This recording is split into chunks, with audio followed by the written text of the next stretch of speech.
Like peek in the first few seconds of the video if I'm getting started. All right, so here's with the recording, but look at that.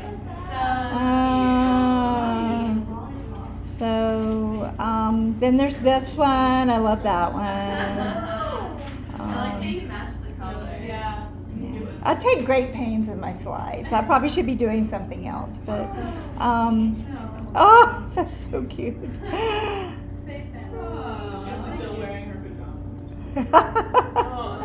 That looks just like you.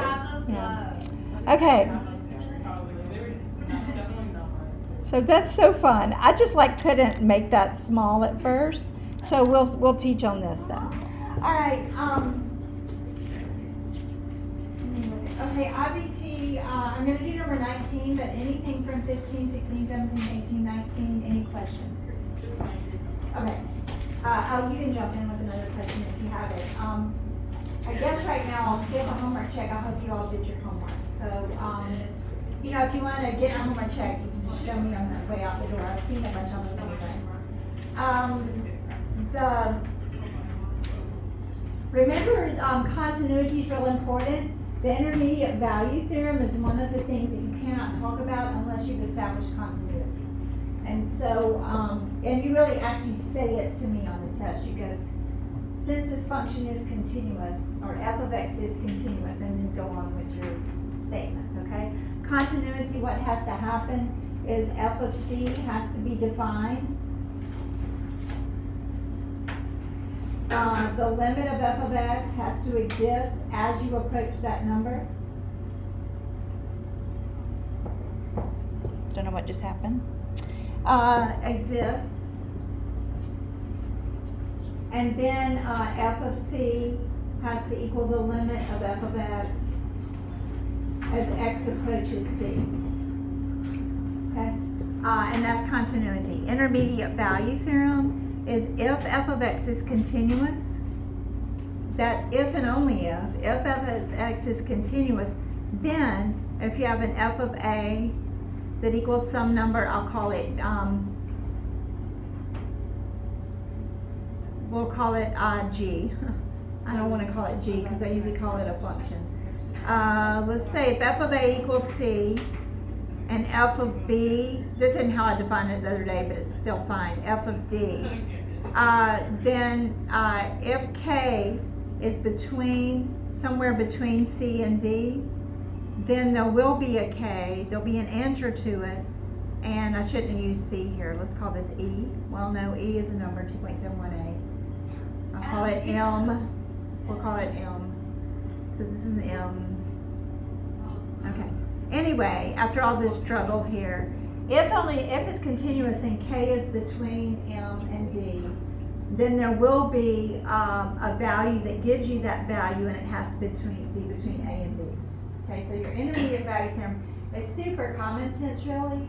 If you're looking for, if you have like f of 3 is 7, and you know that f of 10 is 18, and you're just still looking for some value that gives you the number 11. If it's continuous, you know there has to be something with the value of 11 in there, in between 3 and 10. You know there's an x value that gives you that if the function's continuous. If it's not continuous, there's no guarantees. All right, so let's move on. Number 19, it's best if you write it like this, but it's a very interesting concept that I wanted to talk to you about anyway, so I'm glad that I think, again, Celine and I talked about this one. That's cosine x, and does it ever equal x? If I've drawn it better, do you see cosine x equals x? This one is really confusing if you left it like that. You got like weird statements that didn't even make sense. You got stuff like 0 equals pi over 2 or something. Really it would have been better to write it as a function like number 18. Or if I'd even written f of x equals cosine x minus x. A lot more careful on assessments sometimes than we are on worksheets. And so that's really what we're looking at. We're looking at this function right here, which I want to talk about in just a minute when I graph it. I think you were given the domain 0 and pi over 2. And can't remember what the question was. Like, show that there's a root given. Show that there's a root, okay? So you gotta go from positive to negative. First of all, I would say this is continuous. I would say this is continuous. Don't write CONT check mark. I mean, say this is continuous, okay? Because you can step out there and say that because sine and cosine are always continuous and x is always continuous. The line y equals x, so together they're continuous. If you have something that's continuous minus something that's continuous, there's no reason it would ever be discontinuous. There's no points of discontinuity here. So it is continuous, and so it has to happen. So if I take cosine, I really don't like how this one was written. If I give it next year, I hope I remember just to say this, f of x equals this function. And then on the domain 0 to pi over 2. F of 0, you get cosine 0 minus 0 equals 1.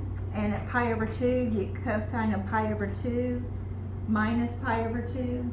The cosine of pi over 2 is 0, so you get negative pi over 2, which is about negative 1.5, 7.2, something like that, okay? And so you've gone from a positive y value to a negative, so you've just shown that there's a root. That's enough said. Do you have to explain that? Do you have to be like, because it goes. No, it's interesting, like, as you learn and follow my lead, you wouldn't have even said all of that if you didn't know what you were doing. But it doesn't hurt anything to say, you know, it changes signs between 0 and pi over 2, but you'll kind of learn, like, what to write on the free responses, and that's enough. Okay. You've So you shown. don't have to, like. Yeah, you've shown. One thing I wanted to show you here, that's I usually get to in pre-cal, but except for 1 year of my career, I've always taught class every day, and block scheduling, and then block scheduling at Marymount. I was looking ahead in October, writing up my syllabus for October, and I'm just thinking, oh, I'd never see y'all in October. There's one time that I don't see you for it, but one day that entire week, and I had seen you the week, like 2 days, I think, the week before. I mean, that's insane for a copy speed. And so anyway, usually I have time to introduce more stuff. Even though classes are shorter, there's just something about the frequency. We can't change that, so, but normally I would have shown you this, and I don't know if you've seen it in any of your honors pre-cal classes, but we maybe never had you graph a polynomial with a trig function. We pretty much kind of should have, okay? And we look at a lot of them in this class, like a damped trig function that we've already seen one maybe that goes like that, you know, that gets squished, okay? So anyway, this is really interesting. It looks like this. I mean, I draw it very well. Let's graph it on the graphing calculator. I had already turned on my calculator, so we didn't have to wait on it.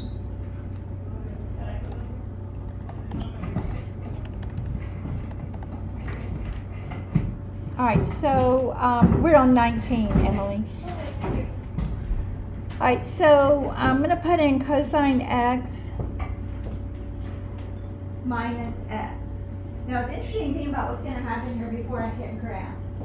Cosine is not very, it's like, I call it like a gnat. Do you know what a GNAT is? That you're always like, you know, it doesn't like ruin your life like a bumblebee does, but, or a wasp, but it's like, cosine's just aggravating the heck out of x.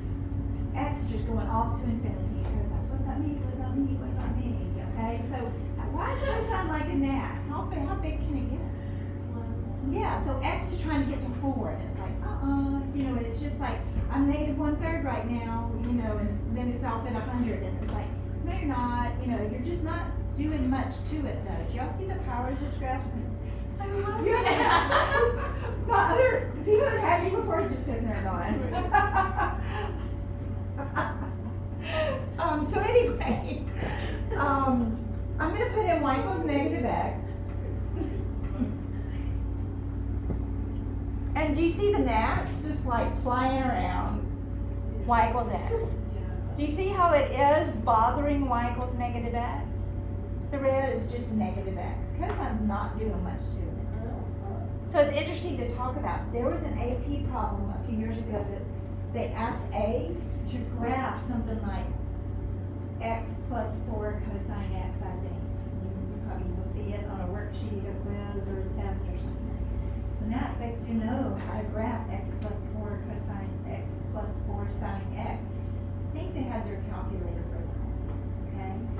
you think about sine, what would happen to the bumps? What's happening to my gnat if I say x plus 4 sine x? It's a lot more aggravating. Very good, isn't it? It's a bigger gnat, okay? It's a fat gnat. Can we see it? Yes. X, Yeah. the fat gnat. Ooh. I like it. But do you see how y equals x has all the power? It's pulling it away, but it's just got this like stuff going on, okay? But it is getting pulled away because of the x will go off to infinity. Super cool. But normally I talk about that in pre-cal. Once you see that, you get really excited about the combination of polynomials and trig functions. You're like, oh my gosh, then what will x squared do, right? Okay, then you're like, it's a bumpy what? That was a bumpy line. This is a bumpy parabola. It's not that, I hate to, like, you know, it's not going to be that exciting. My hopes are up. I know.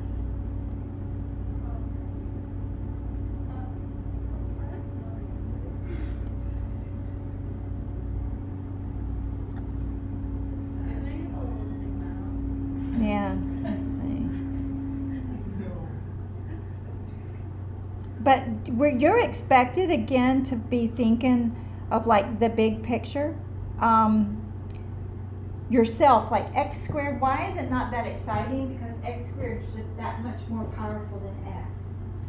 Okay, just like, you know, if you're babysitting someone at the park and they're just totally freaking out over some bug bothering them, as opposed to an adult that's just like bothersome, but I'm not like sitting on the ground crying, okay?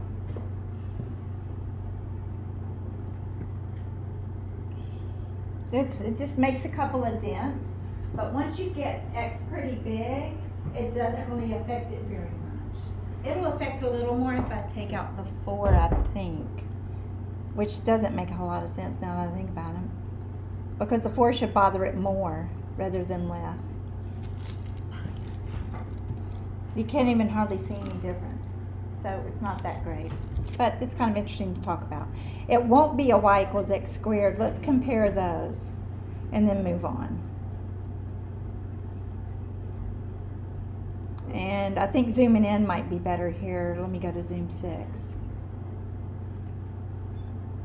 Zoom doesn't work very good on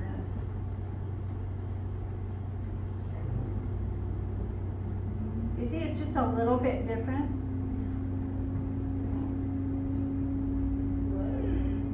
Very different, but of course it's the most bothersome when x is the smallest.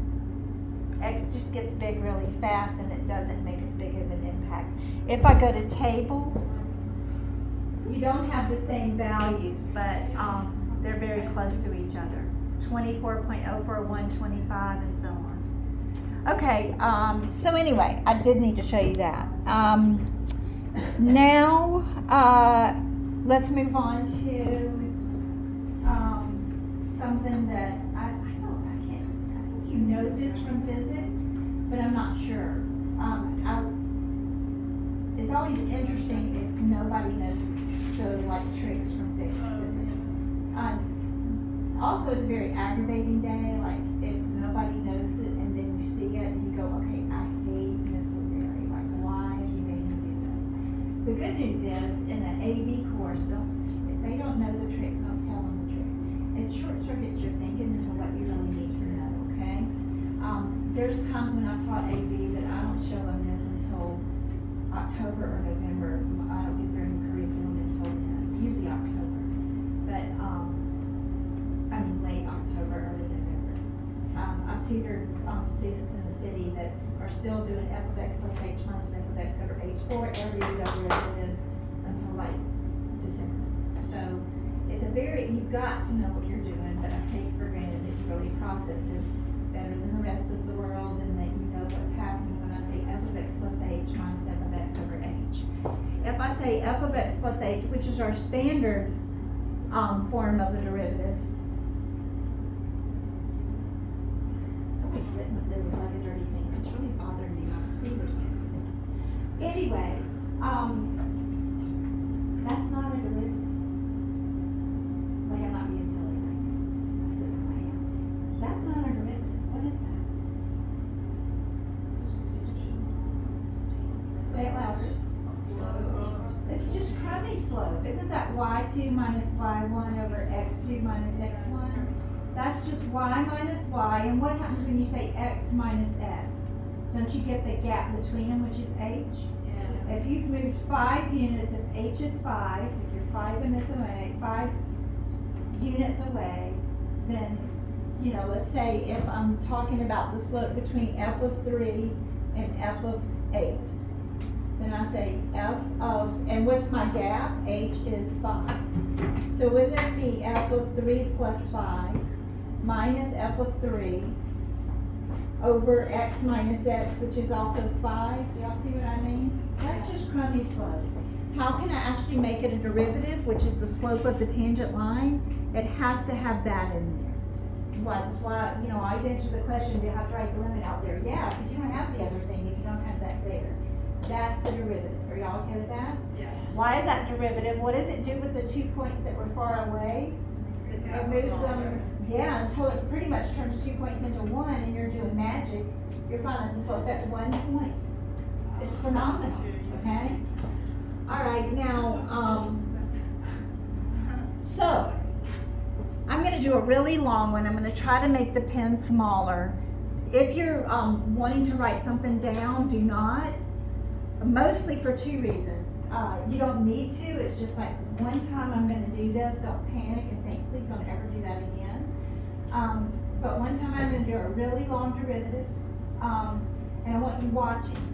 So you're processing it, and also so you're watching for my mistakes. There's going to be a lot of algebra in this, and I tend to fly through it because I get so excited. So here we go. All right, we're going to take the derivative.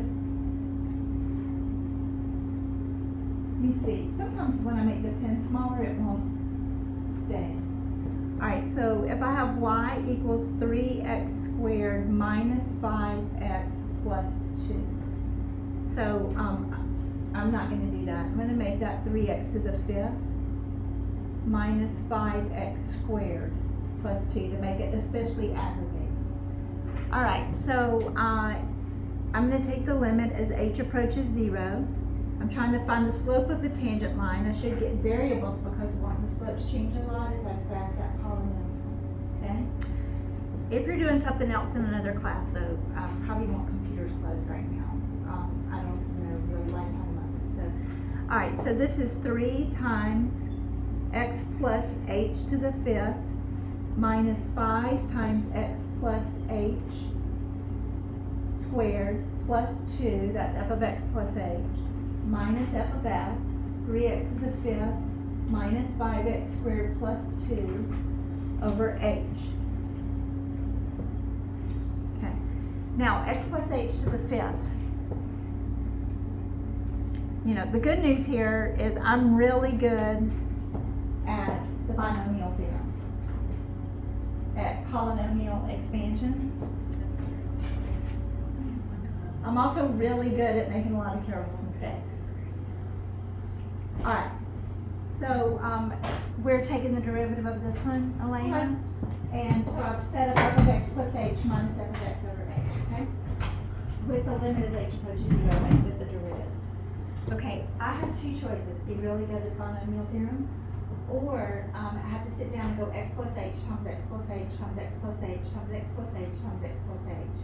Which I probably did when, you know, if I taught you pre-cal, I probably dragged you through that at some point. But before I taught the binomial theorem. But you can merge binomial theorem with Pascal's triangle or however you do this, okay? So this is 3 times. Before you panic, they don't, you know, maybe x plus h to the 3rd. I'm really like doing this big time right now. I guess safety net is if you don't know what x plus h to the 5th is, you can sit down and find out if you have time. I do everything else on the test if you don't know, and come back to it. This is how it goes.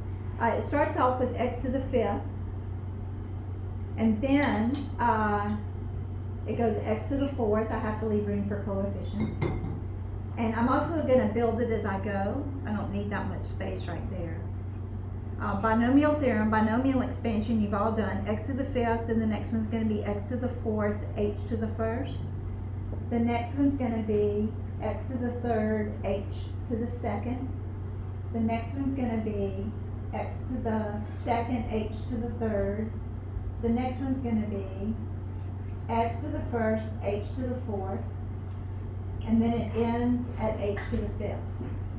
Obviously, I'm not gonna have room for the rest of the problem, but so I'll trail it somewhere. Sound familiar? All right, it goes x to the fifth, 4, 3, 2, 1, 0, 1, the h, well, the xd, the front term, the term in the front descends, the one in the back ascends, and then you can pull your coefficients off of Pascal's triangle or use combinations. So I usually use combinations, but I pretty much just remember these.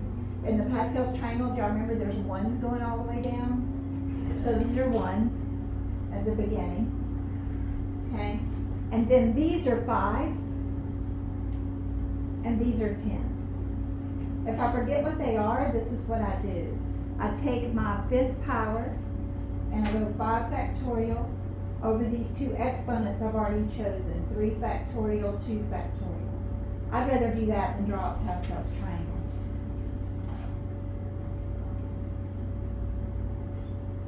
Alright, that's 5, 4, 3, 2, 1 over 2 times 1. Do you see I would get 10? And if this one's 10, wouldn't that one be 10? Yeah. Okay, same scenario. So I always use the little exponents to help me get it. It's up to you if you ever have to do it. It's not commonplace. Okay, now I gotta distribute the 3 in just a minute. This one we can all do. So this one's gonna be minus, I'm gonna have to like bend this thing down, which you shouldn't do on a piece of paper, you need to write smaller. So this is gonna be minus 5 times x squared plus 2xh plus h squared. Okay, and then plus 2 minus 3x squared, that's not going to work in yellow, minus 3x squared plus 3x to the fifth. Is that what y'all were saying? Yeah. Minus 3x to the fifth plus 5x squared minus 2. Okay, so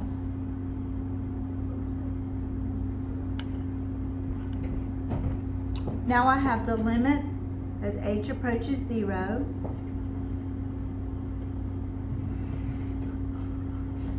of 3x to the fifth plus 15x to the fourth h plus 30x cubed h squared plus 30, I guess that's okay, 30x squared h cubed plus 5x h to the fourth plus h, thank you, 15. Oh, and 3. I just all of a sudden quit distributing my 3. I was doing so good. Alright, thank you. Plus 3h to the fifth. Minus 5x squared minus 10xh minus 5h squared plus 2 minus 3x to the fifth plus 5x squared minus 2 all over h. Okay? This is the only way to find the derivative, by the way, of this. So 3x to the fifth cancel. The 2's cancel. And the 5x squareds in here cancel. And let's see if I can find everything else. Everything else has an h in it. Do y'all see that? Yeah. So I'm really tired of writing this down. So I'm going to factor out an h as I rewrite this. 15x to the fourth plus 30x cubed h plus 30x squared h squared plus 15x h cubed plus 3h to the fourth minus 10x, the h is out, minus 5h. I think I got everything. There's something sticky on this board, it's really creeping me out. This cancels. And now what happens to everything that has an h in it? Zero. So what's left? Minus 10x. Squared. Okay, now, when you're doing that, if you don't already know the trick, the weird thing is you probably never noticed what just happened. Somewhere, sometime, hundreds of years ago, somebody must have seen the answers next to somebody's like all of a sudden starting to look at the question and the answer. If I put them together, oh thanks, 10x. Hang on. Stop. Okay. The reason that I'm so adamant about that, it like I wasn't being silly that time. You've got to know your math, okay? The trick that I'm about to show you only works for polynomials, so it's not that exciting. A lot of times in quick physics classes or something, or in a calculus class where they're not having to major in math and maybe take AP and college courses and understand physics and engineering, some teachers just teach the tricks because it's all they're going to ask them. That's not us. It's not going to work for sine x. It's not going to work for e to the x. It's not going to work for ln x. It's not going to work for x times sine x. It only works for polynomials. It's a gift. But the reason I'm going stop is you've got to always know how to go back to square one if you have to. Okay? Also, you should see where this comes from. Alright? As a calculus student, all first semester, I prove almost everything I show you. You can sit and watch the proof and go, that's really cool. But if I don't, a lot of you are going to wonder why, and you're not going to be able to learn it very well. You don't know why it happens. Plus you signed up for this. And so it's my job to scoot you on into whatever degree you choose. You're going to be best of the best when you get in there, okay? So let's go back to what was my question? Y equals? Your laptop's about to die. No, don't die. And nobody has a charger, do they? You can go until 1% and then just like end it. Then I'll just go over there. Yeah. Because is everybody here? Will it delete the screen recording? You might want to save the video now. Let me finish this, okay? Maybe I'll finish. Y equals 3x to the 5th minus 5x squared plus 2. All right, and the answer for the derivative was 15x to the 4th plus 10x. All right, that was the answer, I think, wasn't it? Minus 10. Thank you. Isn't it x squared also? No, that was We the just- first x. We just did that. That was an easy shit. Oh, I see. Here's our answer after all that big bunch of impressive work. Look at that, isn't that awesome? 15x to the 4th minus 10x is what I got.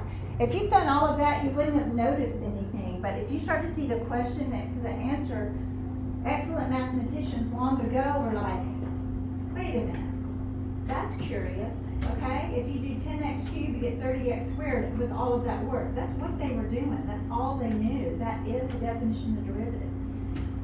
Now, they're starting to wonder, can I always do the quick way that I'm about to show you? No, you can't always do that unless you can prove it works all the time, right? You can't take, as a scientist, a mathematician, and research or whatever you're doing, you can't go, oh, well, look at that just happened 3 times. Is it going to happen every time? Is it going to happen 10 times? It's 1%. You've got to, it's making y'all nervous. Okay, so here's the trick. It's called the power rule. It works for polynomials. It won't even work for rational functions. You can't have something under it, okay? Don't get too excited. You bring this down. 3 times 5 is 15x to the 4th. You subtract 1 from this exponent. You bring this down and you get minus 10x to the first. And was it this 2x to the 0? Or the derivative of a constant should be 0 anyway, okay? Because derivatives are all about how are you changing, okay? And the 2's not changing at all, so its derivative should be 0. Okay? So there's the power law. Now let me save this.